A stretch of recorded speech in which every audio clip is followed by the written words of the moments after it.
कक्षा 10 का पाठ है 5। पाठ में है राज्य। पाठ का नाम है राज्य रसोटा और इसके कवि है कृपाराम खिड़िया। तो पाठ पढ़ने से पहले हम कवि का परिचय का जीवन परिचय पढ़ेंगे, उसके बाद में पाठ की शुरुआत करेंगे। तो सबसे शुरुआत करते हैं। कवि कृपाराम खिड़िया सारण शाखा के कवि माने जाते थे। इनके पिता का नाम जगराम जी था, जो खारड़ी गांव में और जो वर्तमान खारड़ी गांव है वो पाली जिले में के निवासी थे। और ये सीकर नरेश देवी सिंह और उनके पुत्र था लक्ष्मण सिंह, उनके राज दरबार में गए थे। और ये उनकी प्रतिभा से संपन्न होकर, अर्थात उनके पिता की प्रतिभा से संपन्न होकर इन्हें महाराजपुरा लक्ष्मणपुरा गांव की जागीरें भी प्रदान की थी। किसने की थी? राजा लक्ष्मण सिंह और देवी सिंह। जो देवी सिंह कहाँ के राजा थे? सीकर के राजा थे। और सीकर के राजा और उनके पुत्र का नाम क्या था? लक्ष्मण सिंह ने उनसे विद्वता से अर्थात विद्वता से प्रभावित होकर उनको क्या की थी? कौन कौन सी जगह थी? लखनपुरा गांव की जागीरें और महाराजपुर जागीरें प्रदान की थी। कृपाराम खिड़िया का रचनाकार माना जाता है वो 1864 ईस्वी के तक का माना जाता है। रचनाकार 1864 ईस्वी के आसपास का माना जाता है। इनकी रचनाओं में राज्य रसोटा, साल कनेसी जो नाटक है तथा अलंकार तथा के ग्रंथ के नाम भी गिनाए जाते हैं और अलंकार नाम का एक ग्रंथ भी गिने जाते हैं। इनमें राज्य रसोटा ही वर्तमान में उपलब्ध है। जितने भी उन्होंने लिखे, लेकिन राज्य रसोटा है वही वर्तमान में उपलब्ध है। और जो ये राज्य रसोटा है अपने सेवक के लिए राजा ने लिखा था। राजा को संबोधित करके कवि ने लिखा था कृपाराम खिड़िया ने। क्योंकि जो राजा था उनका सेवक था, उनके कोई संतान नहीं थी, इसलिए वो क्या रहते थे? दुखी रहते थे। दुखी होने के कारण और किस संतान के न होने के कारण दुखी रहते थे। और वो सोचते थे कि अगर मैं मर जाऊंगा तो मेरे मरने के बाद में मेरे परिवार का नाम भी मेरे साथ ही खत्म हो जाएगा। इस दुख के कारण वो रात दिन चिंता में रहते थे। तब कवि ने उसको संबोधित करके जो राज्य रसोट है वो लिखा है, जो नीति से संबंधित। जितने भी उन्होंने लिखे वो नीति से संबंधित लिखे है। ये तो हो गया पाठ से संबंधित और कवि परिचय का से संबंधित हो गया। अब इनके आते हैं सोटे। सोटे में सब शुरुआत करते हैं कि गुण और जो जितने भी उन्होंने लिखे ये सब नीति से संबंधित ही कवि ने लिखे हैं। कि गुण अवगुण जिन गांव सुने न कोई संभाले, उन नगरी बीच नाव वो ही अच्छी राज्य। इस श्लोक में कवि क्या बताया है कि गुण अवगुण जिन, ये भी नीति से संबंधित है क्योंकि उन्होंने लिखी नीति से संबंधित है। और इस श्लोक में कवि क्या कहना चाहता है कि जहाँ गुणों और अवगुणों में कोई फर्क नहीं होता। इस श्लोक में ये बताया गया है कि जहाँ गुण और अवगुण में फर्क नहीं होता, अर्थात जहाँ गुणवान और गुणहीन को एक समान समझा जाता, उस गांव में नहीं रहना चाहिए। तो कवि क्या कहते, पहले इसके कठिन शब्द देते गुण गुणवान गुणों के लिए अवगुण, इसमें कोई गुण नहीं होता। गांव सुने न कोई संभाले में समझना और सुने में सुनने वाला। उन नगरी बीच में उस नगरी, उन का अर्थ होता है उसमें। रोही का अर्थ होता है निर्जन वन। रोही का अर्थ क्या होता है? निर्जन वन। अच्छी राजा, अच्छी में अच्छा है। अच्छी का अर्थ क्या होता है? अच्छा। तो कवि क्या कह रहा है कि हे राज्य गुण अवगुण जिन गांव सुने न कोई संभाले, कि हे राज्य जिस गांव में गुण और अवगुणों की कदर न हो, गुण और अवगुण को न तो समझे और न समझने वाला हो और न क्या करने वाला, उनको ग्रहण कर सुनने वाला हो। अर्थात जहाँ ज्ञानी और अज्ञानी को समान समझा जाता है, उन नगरी में उस नगरी के बीच तो क्या है वो रोही अच्छी राज्य, उससे तो निर्जन वन ही अच्छा। अर्थात जो सज्जन व्यक्ति है या ज्ञानी व्यक्ति है, उस ज्ञानी व्यक्ति को उस गांव में नहीं रहना चाहिए, क्योंकि ज्ञानी व्यक्ति की उस गांव में कोई कदर या इज्जत नहीं होती। न तो कोई उसकी बात को सुनता है, न कोई उसकी बात को समझता है। उनके लिए तो उस गांव के लोगों के लिए तो ज्ञानी भी वैसा ही है और अज्ञानी भी वैसा ही है। तो जहाँ गुण और अवगुण को न तो कोई समझने वाला हो न सुनने वाला हो, उस गांव में उस व्यक्ति ज्ञानी व्यक्ति को है नहीं रहना चाहिए। तो इसमें पहले सोटे में यही बात है बताई। इसमें गुण का महत्व बताया गया है कि गुणवान व्यक्ति को जहाँ उसकी कदर नहीं होती है वहाँ पे उसको नहीं रहना चाहिए। दूसरा में है कारस सरे न कोई बल पराक्रम। इसमें बल पराक्रम और हिम्मत का महत्व के बारे में बताया है कि जिसके बाद बल पराक्रम और हिम्मत होती है वो विजय प्राप्त कर सकते हैं। तो क्या बताया, कारज, कारज मिस होता है कार्य, कारज सरे मिस मतलब कार्य पूरा करना, कारज सरे न कोई बल पराक्रम हिम्मत। तो कारज में का अर्थ है कार्य, असरे में पूरा नहीं हो सकता, किसके बिना नहीं हो सकता, बल पराक्रम और हिम्मत के बिना कोई भी कार्य सिद्ध नहीं हो सकता। हलकार्या, हलकार्या का अर्थ होता है ललकारना, कि वो रंगा श्यार राज्य है, कि जिस प्रकार रंगा श्यार होता है उसको ललकारा जाता है, और क्योंकि श्यार तो वैसे ही कमजोर होता है उसको ललकारने से कोई फायदा नहीं होता है। तो कभी वो क्या कहना चाहता है कि जो कायर पुरुष है वो तो क्या है थोड़ा से उसको डराए तो डराने से ही वो उस अपने रास्ते से वो क्या हो जाता है, हट जाता है। तो ऐसे कायर व्यक्ति को के ऊपर वीरता दिखाना कोई फालतू वीरता दिखाना ही है, उसको वीरता दिखाने का कोई मतलब नहीं होता। जिस प्रकार सियार होता है वो कमजोर होता है उसको ललकारने से कोई फायदा नहीं है। अब आगे है मिले सिंह बन महा किमिन मिर्गा मृगपतियो जोरावर अति जहा रहे उर्द गति राज्य। तो इसमें पहले महाकार्त होता मध्य में, मृग मृग मृग में से पशु और मृगपति पशुओं का राजा, मृगपति होता पशुओं का राजा। जोरावर, जोरावर का अर्थ होता बलपूर्वक, उर्द मिस ऊंची गति को, गत मिस गति को, गत का अर्थ होता गति को। तो इसमें क्या बताया है कि जो बलशाली व्यक्ति होता है वो एक ऊंचा स्थान प्राप्त कर सकता है।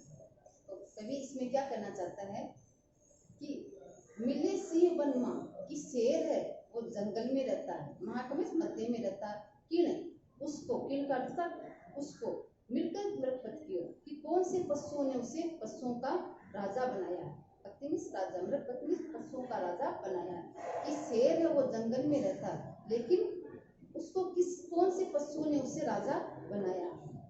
जोरावर अतिजा रहे उर्द पाते, कि वो अपने बल के कारण ही वो जंगल का क्या बन गया है, वो राजा बन गया था। उसने ऊंचा स्थान, राजा का स्थान उसने क्या कर लिया है, अपने बल के कारण ही ऊंचा स्थान प्राप्त कर लिया। तो इसके माध्यम से कवि वो ये कहना चाहता है कि जो व्यक्ति शक्तिशाली होता है, जिसके पास बल होता है, वो ऊंचा स्थान प्राप्त करता है, और जो कमजोर व्यक्ति होता है वो ऊंचा स्थान प्राप्त नहीं होता, क्योंकि वो वैसे ही कमजोर होता है तो वो अपना ऊंचा स्थान कैसे प्राप्त कर लेता है, नहीं कर पाता। उदाहरण किसका दिया, शेर का उदाहरण दिया, क्योंकि शेर होता है वो जंगल में रहता है और सब पशुओं के बीच में रहता है, लेकिन पशु है उसने उस शेर को, उन पशुओं ने उन्हें वहाँ का राजा नहीं बनाया है पशुओं का, बल्कि उसने वो कैसे बना, अपने बल के ऊपर ही राजा बना।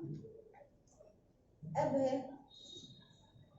चौथा है अच्छा गुण अनपार धार खगा सन्मुख दसे भोगे हुए भरतार रसा जी के नर राज।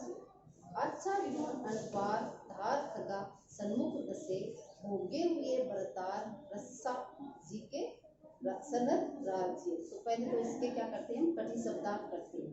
अच्छा मिस अच्छा,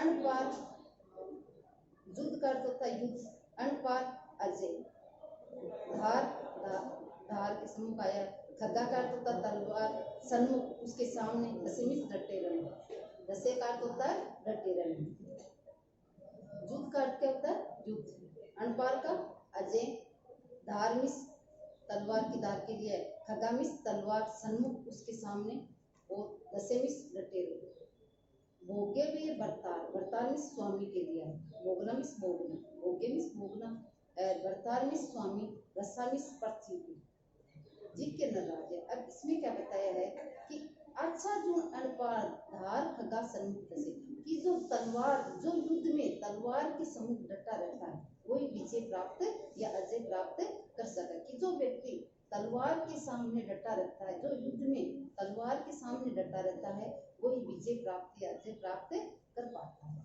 भोगे भी बढ़ता रस जी के न राज्य, और वो ही इस पृथ्वी का स्वामी बनता है। किसका स्वामी बनता? इस पृथ्वी का स्वामी बनता, बरतानी स्वामी बनता है। जो युद्ध में जीत जाता है वो इस पृथ्वी का क्या बन जाता है? स्वामी। और उसके लिए उसे क्या करना पड़ता है? युद्ध में उसे तलवार के सामने डटकर युद्ध का मुकाबला करना पड़ता है, और मुकाबला करके ही वो विजय प्राप्त करता है। विजय प्राप्त करके इस पृथ्वी का क्या बन जाता है? स्वामी बन जाता है। आगे है ईणी सुअवदात, कहनी सोच विचार कर बेमोसर की बात मूड़ी न लागे राज्य। मूड़ी का अर्थ होता अच्छा नहीं लगा। ईणी सुअवदात की बात है, वो क्या है? कहनी सोच विचार है। इसके माध्यम से ये कहता है कि बात है वो अवसर आने पर ही करनी चाहिए। ऐसे बे अवसर के बात को नहीं कहना चाहिए। जो जैसा अवसर हो उसी के अनुसार बात को कहना चाहिए। कभी यही कहना चाहता है कि ईणी सुअवदात, अवदात का अर्थ अच्छी तरह से, कहनी सोच विचार की बात है वो अच्छी सोच समझ करके हमें कहनी चाहिए। बेमोसर की बात, बूढ़ी बूढ़ी का अर्थ में बताया था अच्छा नहीं लग रहा है कि बेमोसर की बात लागे ने राज्य अच्छा क्यों अच्छी नहीं लग रही। अवसर की कोई भी बात हम कहें वो अवसर देख करके क्या है करनी चाहिए। बे अवसर की बात अर्थात जो अच्छी नहीं लगती है वो बात हमें नहीं, दूसरों को नहीं करनी चाहिए। क्योंकि जो बात हम जो भी हम बात कहें वो सोच समझ के कहनी चाहिए, और अवसर आने पर उस बात को कहना चाहिए। नहीं तो क्या होता है कि अगला वाला भी हमको ऐसी कड़वी बात बोल देते हैं जिसके कारण उसको बुरी लग जाती है। और जब कोई हम हंसी मजाक करते उस समय अगर वो कड़वी बात भी करते हैं, क्योंकि उस समय वो अवसर होता है बोलने का, तो हम उस समय उस बात को क्या है कह सकते हैं। लेकिन अवसर देकर ही हमें ऐसी कोई कड़वी बात को करनी चाहिए। आगे है पहले किया उपाय दव दुश्मन आमे दबे, प्रचंड हुआ विश्वास शोभा रोभा गाले राजी। अब इससे क्या बताया गया है कि अगर हमारे सामने कोई परिस्थिति ऐसी आ जाती है कि अगर विपत्ति आ जाए और विपत्ति आने के बाद हमें इसका उपाय करें तो उस उपाय करने का कोई फायदा। इसमें इस ओर में ये बात गई है कि विपत्ति आने के बाद हम अगर उसको उपाय करने की कोशिश करें तो वो विपत्ति है और अधिक बढ़ जाती है, हमारे सामने एक वो दूर नहीं होती बल्कि वो एक समस्या बन जाती है। तो ये इसमें कहना चाहता है कवि है कि पहले की किया उपाय दव मिस आग दुश्मन का आमे मिस हो, क्या क्या है? दव मिस आग, दुश्मन का अर्थ होता है दुश्मन, और आमे का अर्थ होता है रोग। इनका पहले से क्या कर लेना चाहिए उपाय, किस किस का? आग का, दुश्मन का और रोग का पहले से उपाय कर लेना चाहिए। प्रचंड हुए विश्वास, विश्वास का अर्थ होता है विष जहर, और विश्वास जहरीला। रोभा मिस कष्ट देना, गाले देता है राज्य। कि अगर ये जब प्रचंड रूप धारण कर दे या जहरीला बन जाता है फिर वो क्या है कष्टदायी ही होता है, फिर उनका उपाय करना क्या हो जाता है मुश्किल हो जाता है। अगला है हिम्मत कीमत हो बिना हिम्मत कीमत नहीं। इसमें हिम्मत का ही महत्व बताया कि व्यक्ति को हमेशा हिम्मत रखनी चाहिए, क्योंकि व्यक्ति जब हिम्मत रखेगा तभी उसकी कीमत होगी, नहीं तो बिना हिम्मत के व्यक्ति की, क्योंकि हिम्मत होगी तभी वो किसी कार्य को कर पाएगा। हिम्मत रख के अगर हिम्मत नहीं होगी तो वो कार्य को कर ही नहीं पाएगा। इसलिए व्यक्ति के मन में हिम्मत रखना बहुत ही आवश्यक बताया गया है, और जिसके पास हिम्मत है वही उसकी उस व्यक्ति की क्या होती है हिम्मत होती है। कि हिम्मत कीमत हो बिना हिम्मत कीमत नहीं, करें न आदर को रद्द कागज, रद्द का अर्थ होता रद्दी कागज जू राज्य जुमिस जैसे। हिम्मत कीमत हो बिना कीमत नहीं, कि हिम्मत के बिना इसकी कोई कीमत नहीं होती है। हिम्मत होती है तभी उस व्यक्ति की क्या होती है कीमत होती है। करें न आदर को फिर अगर जिसके पास हिम्मत नहीं है उसकी कोई आदर नहीं करता है, उसके आदर किसके समान होता है? जैसे रद्दी कागज होता है, उसको हम क्या करते हैं उसको फाड़ कर फेंक देते हैं। तो उसी प्रकार व्यक्ति को अपने मन में क्या रखना चाहिए हिम्मत रखनी चाहिए, क्योंकि हिम्मत होगी तभी दूसरे लोग उसकी कीमत उस व्यक्ति को पहचान पाएंगे, उसकी इज्जत करेंगे, बिना हिम्मत के कोई व्यक्ति उसकी इज्जत नहीं करेगा। अब आगे है, उपजावे अनुराग कोयल मन हरकत करे, कड़वे लागे काग रसना रा गुण प्राची। रसना में वाणी या जीव के लिए आया है। उपजावे, उपजाव में उत्पन्न करना, अनुराग में प्रेम, कोयल मन हरकत, हरकत में प्रसन्न करना, हरकत का अर्थ क्या होता है? प्रसन्न करना। कड़वे लागे, कड़वा में कड़वा लगना, काग में कौवा, रसना रा गुण, इसमें वाणी का प्रभाव बताया है कि वाणी है वो हमें कैसी बोलनी चाहिए? हमेशा मीठी वाणी बोलनी चाहिए। जैसे बताए, उपजावी अनुराग कोयल मन हरकत करे, कोयल है वो क्या करती है? प्रेम उत्पन्न करके मन को प्रसन्न करती है, अर्थात कोयल होती है वो मीठा बोलती है, जिससे कोयल की आवाज को सुनकर हम क्या हो जाते हैं? प्रसन्न हो जाते हैं। तो इसमें क्या बताया गया? कोयल मन हरकत करे, उपजावी अनुराग, कि कोयल है वो प्रेम उत्पन्न करके मन को क्या करती है? प्रसन्न करती है। कड़वे लागे काग रसना रा गुण राज्य, और जब कौवा बोलता है तो उसकी आवाज कैसी लगती है? कड़वी लगती है। ये वाणी का ही प्रभाव है। कोयल है वो मीठा बोलती है, जिसके कारण सबके मन में क्या होता है? प्रेम उत्पन्न होता है। कौवा है वो कैसा बोलता है? कड़वा बोलता है, जो किसी को भी अच्छा नहीं लगता है। किसका प्रभाव? जीव या वाणी का ही प्रभाव। इसमें वाणी का महत्व बताया गया, वाणी के गुण का महत्व बताया। अब है, दूध नीर मिल दो, एक जैसी आकृति हुए, करे न न्यारो, न्यारो कोई, राजहंस बिना राज्य। राजहंस से राजहंस के लिए आया, और दूसरा इसके है ज्ञानी व्यक्ति के लिए भी है। इसमें दो का प्रभाव बताया गया, एक तो राजहंस का और दूसरा ज्ञानी व्यक्ति का प्रभाव बताया गया है। इसमें कि दूध नीर मिल दो, एक जैसे, एक का अर्थ होता है एक जैसे, आकृति आकृति। दूध नीर मिल दो, कि दूध और पानी मिल जा, दोनों मिल जाते तो एक जैसी आकृति हो जाती है। करे न न्यारो कोई, और उनको राजहंस बिना राज्य, कि राजहंस के बिना उन दोनों को अलग अलग नहीं कर सकता है। अर्थात इसके माध्यम से कवि यही कहना चाहता है कि जो गुणवान व्यक्ति होता है वही गुणवान व्यक्ति या गुणों को पहचान पाता है, गुणहीन व्यक्ति गुण को नहीं पहचान पाता है। तो राजहंस के माध्यम से यहाँ गुणवान व्यक्ति के लिए भी यही है कि गुणों की कदर कौन करता है? जो गुणवान व्यक्ति होता है, और जब गुणों के महत्व को समझता है, ज्ञानी व्यक्ति होता है, वही गुणों को पहचान पाता है। अब है अगला, मल्या गिर मझार, मझार का अर्थ था बीच में, मल्या गिर पर्वत,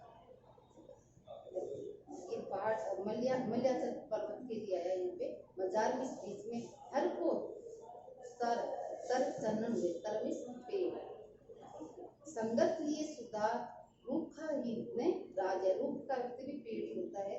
कि मल्या की मजार, मजार का बीच में, हर कोई तार चंदन का, कि मल्यगिरी पर्वत पर, जो मल्य पर्वत है उस पर क्या है?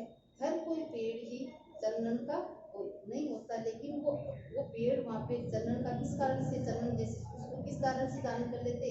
क्योंकि वो संगति के कारण, क्योंकि मल्याचल पर्वत पे ज्यादातर पेड़ किसके? चंदन के, जिसके कारण उन पेड़, वो जो पेड़ थे वहाँ पे मल्या के पर्वत के, उन्होंने अपनी स्थिति को क्या कर दिया है? सुधार दिया, कि प्रत्येक पेड़ चंदन के हो गए। संगत लिए सुधार, क्योंकि उन पेड़ों ने अपनी संगति को क्या कर दिया? सुधार दिया। रूखा ही लहरा, ये जो प्रत्येक पेड़ है वो चंदन के हो जाए। इसके माध्यम से ये कहना चाहता है कवि कि गुणवान व्यक्ति की संगति में जो गुणहीन व्यक्ति होते हैं वो भी अपने को आचरण को क्या कर लेते? सुधार लेते हो, वो भी उनके जैसे आचरण को धारण करने की।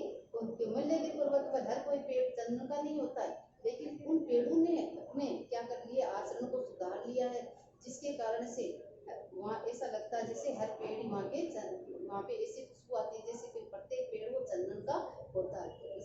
यही कहना चाहता है कि गुणहीन व्यक्ति अगर गुणवान व्यक्ति के संपर्क में आ जाता है तो उसके प्रभाव से, जो सज्जन व्यक्ति होता है उसके प्रभाव से गुणहीन व्यक्ति भी सज्जनता के गुण उसमें आ जाते हैं। पाटा पीड़ उपाय, तन लागा तरवारिया, वही जीवरा गाव रत्ती न ओखद राज। पाटा पीड़ उपाय, तन तन लाग्या तलवार या तलवार यानी तलवार का, ये जीवरा घाव रत्ती मिस थोड़ा औखत, औखत मिस औषधि, औखत का क्या होता है औषधि, पाटा पीड़ उपाय तन मिस शरीर, शरीर लाग्या तलवार है कि पाटा मिस घाव शरीर पर घाव के लिए आया, पीड़ा मिस पीड़ा के लिए आया है कि पाटा पीड़ उपाय तन लाग्या तलवारिया, कि तलवार का घाव शरीर पे अगर हो जाता है तो उसका तो क्या है उपाय, अगर तलवार शरीर पर कोई तलवार का घाव हो जाता है उसका तो क्या है उपाय है। ये जीवरा घाव रति न औखत पुराजे, लेकिन जीव का जो घाव है, हाँ जीव का जो घाव है वो उसकी थोड़ी सी भी औषधि नहीं है, अर्थात जीव वाणी में ऐसी अर्थात इसके माध्यम से ये कहना चाहता है, अगर कोई व्यक्ति कड़वी बात कह जाता है तो वो सामने वाला जिसको बात कहता है वो कभी वो वापिस है और वैसी उसकी दोस्ती मित्रता नहीं रहती, अर्थात उसमें मन में कड़वास पैदा आ जाता है, क्योंकि वाणी का घाव होता वो कभी नहीं बढ़ता। तलवार का घाव होता अगर शरीर पे अगर तलवार का घाव लग जाता है तो उसकी तो क्या औषधि बनी हुई है और वो घाव भर भी जाता है, लेकिन वाणी के घाव होता वो कभी नहीं बढ़ता है, क्योंकि वाणी वो एक ही बार बोली जाती है और अगर हमने किसी को हमने भला बुरा कह दिया है, अगर पर बाद में हमें पछताना भी पड़े, लेकिन जब बोलते समय हम ध्यान नहीं रखते तो वो क्या होता है अगले को क्या लग जाती है